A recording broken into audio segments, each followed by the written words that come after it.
Meanwhile, citizens are filing into banks to receive cards the central bank has made for foreign currency transactions as Libya seeks to fight black market. The decision was among a series of measures taken by the central bank to help curb the influence of black market traders on foreign currency prices.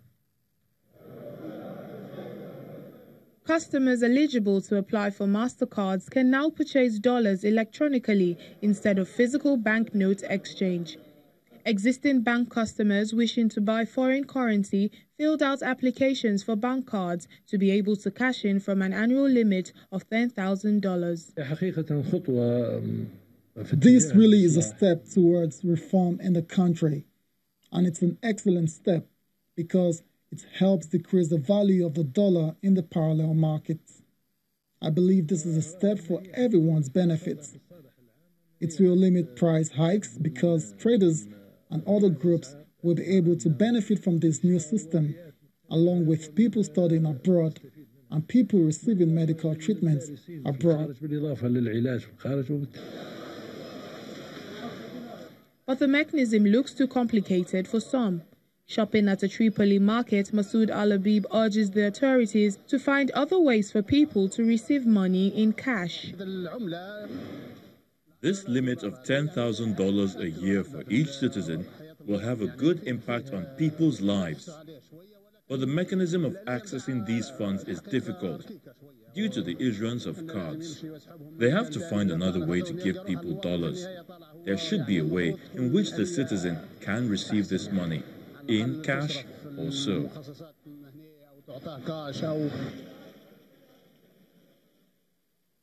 Libya's internationally recognized government took another reform measure in September when they imposed a fee on all hard currency transactions. The move revalued the dinar to 3.9 versus the dollar compared with the official rate of around 1.4. Officials hoped it will bridge the gap to the dominant black market, a source of corruption as armed groups with access to dollars at the official rate make huge profits through import scams. European Union election observers say there was only a small number of irregularities in Madagascar's election on Wednesday. The head of the EU team, Christian Preda, said these would not affect the credibility of the poll. On Thursday, one of the presidential candidates denounced the election as fraudulent. He stepped down as president in September in order to run for office again as required under Madagascar's constitution. Results from just 6% of polling stations so far give a clear lead to two other former presidents, André Rajoelina and Marc Ravalomanana. In the Democratic Republic of Congo, the World Health Organization is calling on armed groups to help curb the spread of the deadly Ebola disease. The leader of the WHO and the UN peacekeeping operations called on the group to cooperate with efforts to improve security as the country battles with the outbreak. The UN says it hopes to resolve the unstable security situation and would concentrate its efforts on the city of Beni, the epicenter of the outbreak.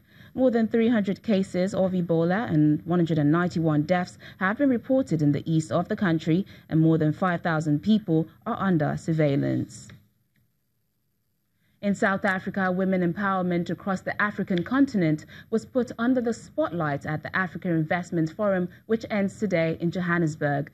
The president of the African Development Bank, Dr. Akinwumi Adesina, acknowledged the strides made by women and lauded them for taking the center stage at the forum. Our South Africa Bureau Chief, Betty Dibia, now reports.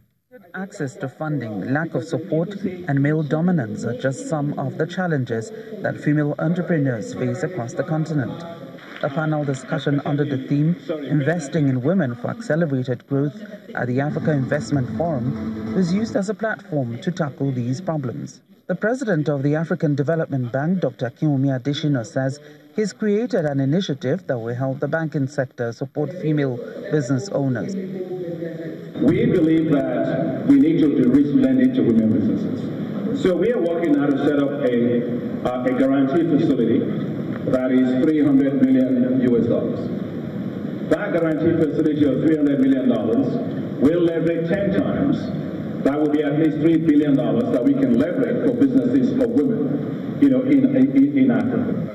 Omar Al-Habra, the secretary to the Minister of International Trade Diversification in Canada, outlined the objectives of the forum and what his country is doing to change the lot of women.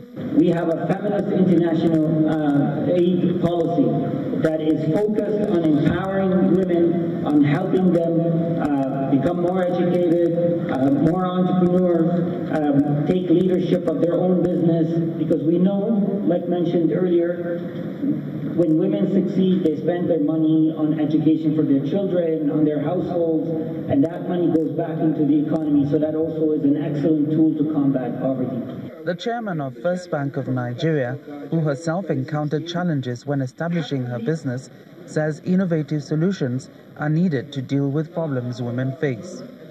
My faith is the more you empower these women, they will multiply that money and increase the scale of their business. And once they do that in the first strand, they become qualified to get a higher volume of money to inject in their business. So it's a long-term project. It cannot be short-term. It has the component of knowledge. You must teach the women the parts they do not know.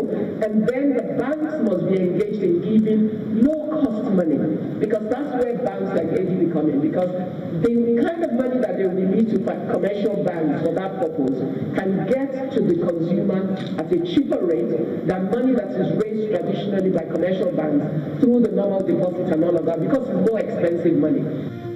Further calls were made to not only invest in the advancement of women, but of young people across the continent.